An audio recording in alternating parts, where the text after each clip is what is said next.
തൃശൂരിൽ ലോക്സഭാ മണ്ഡലത്തിൽ സ്ഥാനാർത്ഥിയെ പ്രഖ്യാപിക്കും മുമ്പ് ചുമരെഴുത്ത്. വെങ്കിടങ് സെന്ററിലാണ് UDF സ്ഥാനാർത്ഥി TN പ്രതാപനെ വിജയിപ്പിക്കണമെന്നാവശ്യപ്പെട്ട് ചുമരെഴുത്ത് പ്രത്യക്ഷപ്പെട്ടത്. പ്രതാപൻ തുടരും പ്രതാപത്തോടെ എന്ന മുദ്രാവാക്യത്തോടെയുള്ള ചുമരെഴുത്തിൽ കൈപ്പത്തി ചിഹ്നവുമുണ്ട്. വിവരങ്ങളുമായി മനോജ് ചേരുന്നുണ്ട്. മനോജ്, എന്തൊക്കെയാണ് വിശദാംശങ്ങൾ?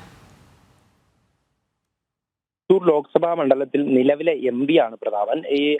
ഈ മണ്ഡലത്തിലാണ് ഇപ്പോൾ ഈ സ്ഥാനാർത്ഥി പ്രഖ്യാപനം ഉണ്ടാകുന്നതിന് മുമ്പ് തന്നെ ഇത്തരത്തിലൊരു ചുമരെഴുത്ത് പ്രത്യക്ഷപ്പെട്ടിട്ടുള്ളത്. ഈ വെങ്കിടങ്ങ് സെന്ററിലാണ് UDF സ്ഥാനാർത്ഥി TN പ്രതാപനെ വിജയിപ്പിക്കണമെന്ന് ആവശ്യപ്പെട്ടുകൊണ്ടുള്ള ഈ ചുമരെഴുത്ത് പ്രത്യക്ഷപ്പെട്ടിട്ടുള്ളത്. ഇതിൽ തന്നെ കോൺഗ്രസിലെ ഒരു വിഭാഗം ഈ TN പ്രതാപന്റെ അനുകൂലികളാണ് ഇത്തരത്തിലൊരു ചുമരെഴുത്ത് എഴുതിയതെന്നാണ് ലഭിക്കുന്ന വിവരം. ഇതോടൊപ്പം തന്നെ പ്രതാപൻ തുടരും പ്രതാപത്തോടെ എന്നുള്ള മുദ്രാവാക്യത്തോടുകൂടിയാണ് ഈ ചുമരെഴുത്ത് പ്രത്യക്ഷപ്പെട്ടിട്ടുള്ളത്. ഇതിൽ തന്നെ ഈ TN പ്രതാപന്റെ സ്ഥാനാർത്ഥിത്വം കോൺഗ്രസിൽ ഉറപ്പിക്കണമെന്നുള്ള ആവശ്യമുള്ളവരാണ് ഇത്തരത്തിലൊരു മുദ്രാവാക്യവുമായി ചുമരെഴുത്തുമായി രംഗത്ത് വന്നിരിക്കുന്നത്. എന്തായാലും ഇത് കോൺഗ്രസിലെ നേതാക്കൾക്കൊക്കെ തന്നെ വീണ്ടും TN പ്രതാപനാണ് സ്ഥാനാർത്ഥി എന്ന് ഉറപ്പിക്കുന്നതിന് അനുകൂലികൾ ഇത്തരത്തിലുള്ള പ്രചരണങ്ങൾ നടത്തുന്നത് കോൺഗ്രസിനെ തന്നെ ഒരു ഉള്ളിൽ തന്നെ ഒരു ഉലച്ചിലുണ്ടാക്കുന്ന സംഭവം തന്നെയാണ്. കാരണം സ്ഥാനാർത്ഥി ഇതുവരെ തീരുമാനമായിട്ടില്ല. അതിനു മുമ്പ് തന്നെ